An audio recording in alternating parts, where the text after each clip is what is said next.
So this is the relation omega is equal to v upon r. Now if I assume again, since assume omega is not constant, means omega is varying at every position or at every angular position. As theta is changing, omega is changing. If I assume if theta is changing, omega is changing, it means in this circular motion, the particle having variable angular velocity, means variable angular speed. So omega is equal to v by r. If we assume omega is equal to variable, and now differentiate this expression with respect to time, then we will get d omega by dt is equal to 1 by r. Since r is constant, that's why it is out of differentiation. That is d by dt of v.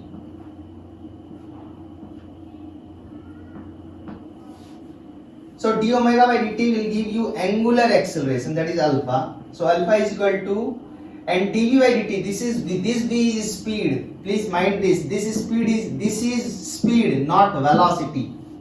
So you can write it like this: d by dt, magnitude of velocity.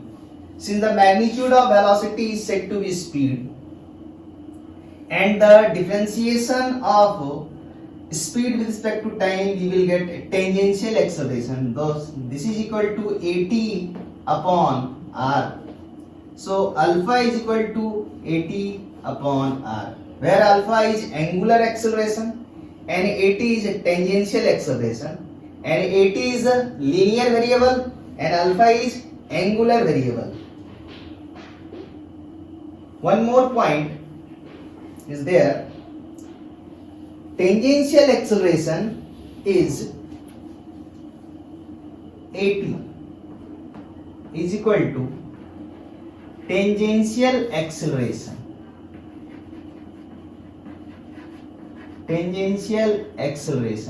And this is equal to rate of change of speed.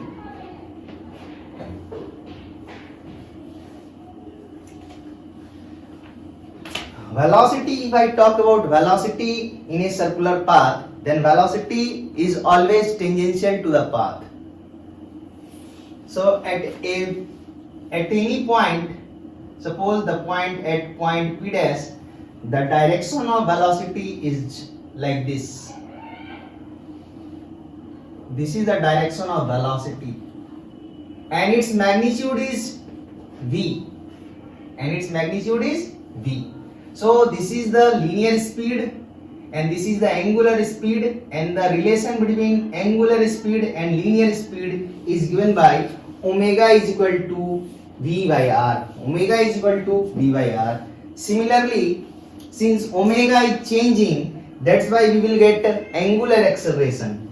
Whenever linear position changes with respect to time, we get velocity, and when velocity changes with respect to time, we get acceleration. In the same way, whenever angular position will change with respect to time, we will get angular velocity, and when angular velocity will change with respect to time, we will get angular acceleration. So there is one more angular variable, that is alpha, and the direction of alpha and omega in this case is same, but it may be opposite to each other. Whenever it will opposite to each other, omega will decrease with respect to time, and whenever the direction of alpha and omega is in the same direction, then the omega will increase with respect to time. So this is the direction of alpha, this is the direction of velocity, this is the direction of omega, that is angular velocity, but its magnitude is angular speed and the direction of velocity is tangential to the path.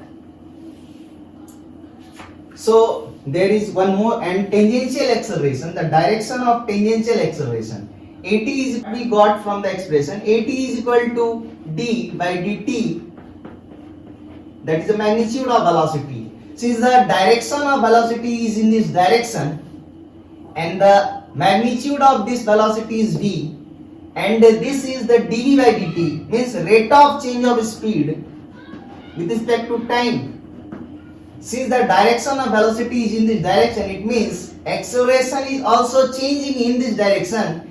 That's why the direction of tangential acceleration is also is in this direction. Is in this direction. So this is the direction of tangential acceleration, because we changing along this direction. Speed is changing along this direction. That's why the direction of tangential acceleration is like this. So the direction of velocity and the direction of tangential acceleration is same, and the direction of omega and the direction of alpha is also same. But it may be alpha, the direction of alpha and omega may be opposite to each other. It may be possible in a straight line case. Velocity may be in the direction of left side and acceleration may be in the direction of right side. In this case, velocity will decrease with respect to time, and after some time it will stop and it will again accelerated in the right side, and now its velocity will increase with respect to time. But whenever we talk about a circular motion, the direction of tangential acceleration may be also opposite to velocity, the direction of velocity, isn't it? Yes, it is possible also in circular motion the direction of tangential acceleration maybe is in the opposite direction of velocity. Why? Since alpha is changing, if alpha may be in the opposite direction of omega, then tangential acceleration also may be opposite to the direction of velocity.